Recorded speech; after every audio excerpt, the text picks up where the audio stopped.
Okay, so this problem asks me a shipment of 10 and 2/3 tons of sugar is separated into 2 containers of equal size. If the shipment fills 4 containers, how much sugar can 1 container hold?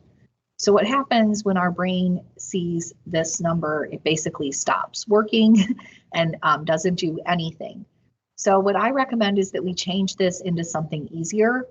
So I like to use 10 and 2 as my numbers. So I'm going to use 10 here and 2 here and rephrase the question. A shipment of 10 tons of sugar is separated into containers of equal size. If the shipment fills 2 containers, how much sugar can 1 container hold?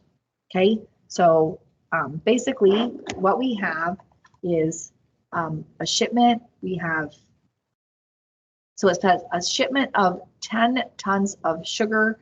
So that tells me that my total,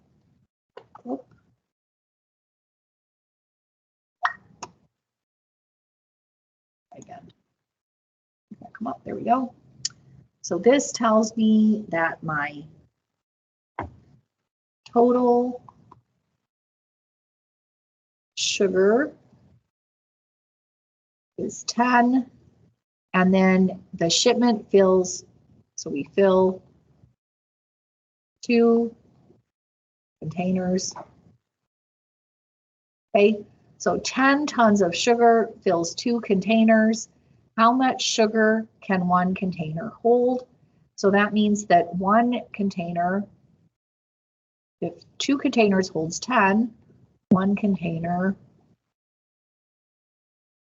holds 10 divided by 2, or 5. So if I have 2 containers and they each hold 5, 2 times 5 is 10. So this is the correct math. Okay, and then we want to put in what we really had. And what we really had was the total sugar was 10 and 2/3, and we filled 4 containers. So now I'm just going to replace 10 with 10 and 2/3. So this answer was, again, 10 divided by 2. So I'm going to put in here 10 and 2/3 divided by 4. Okay, so I'm going to replace my 10 here with 10 and 2/3, and I'm going to replace my 2 here with 4. And remember, this is 4 over 1. And then when we divide, first I need to turn this into an improper fraction. So that's 3 times 10, which is 30, plus 2, gives me 32 over 3. And then divided by 4 over 1. So I'm going to change that to multiply by 1 over 4. And that gives me 32 over 12. And I can reduce this, divide these both by 2. And that gives me 16 over 6. Oops, I could have divided by 4. Divide by 2 again.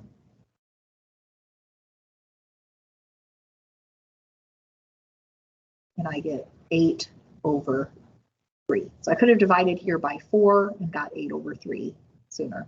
I didn't notice that. Okay, so 8 over 3, and I need to convert that to an improper, from an improper fraction into a mixed number because my numerator is bigger than my denominator.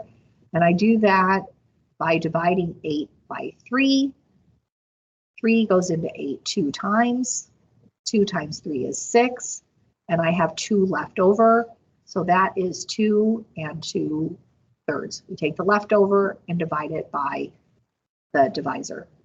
So the answer is 2 and 2/3 tons. So we can use this, 2 and 2/3. Right, and then let's do one more.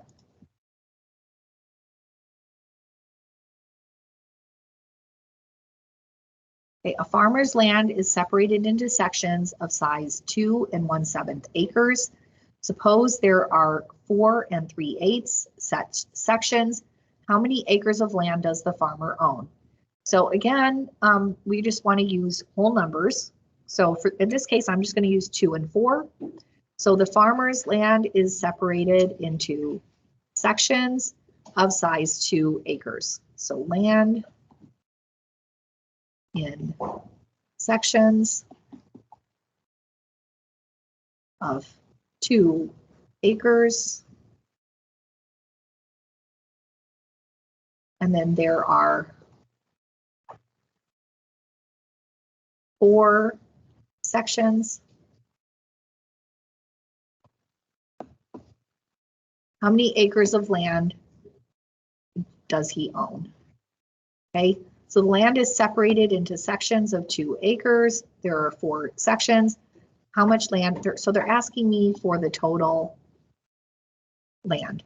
So hopefully you'll also notice that the total land is going to be bigger than each of the sections. So this is going to be 2 times 4 or 8. So if the land is separated into sections of 2 acres and the farmer owns 4 sections, then the farmer owns 8 acres. So we multiplied them. So now we're going to put in what we really wanted, which is 2 1/7 times 4 3/8. And so I need to convert these into improper fractions. 7 times 2 is 14, plus 1 is 15.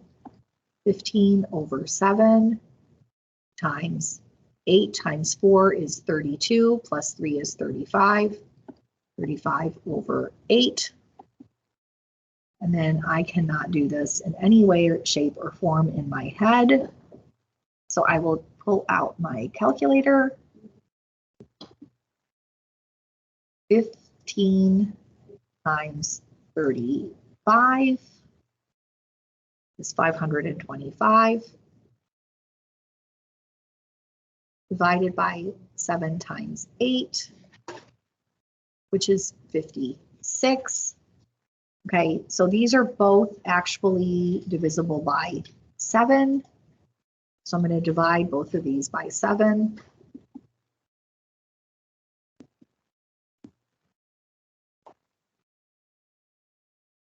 So 525 divided by 7 is 75 over 8. Right, so I have 75 over 8, and now I need to convert that from an improper fraction into a mixed number. 75 divided by 8, that goes in 9 times. 9 times 8 is 72. 75 minus 72 is 3. So I have 3 left over. I put that over the 8. So the answer is 9 3/8 acres.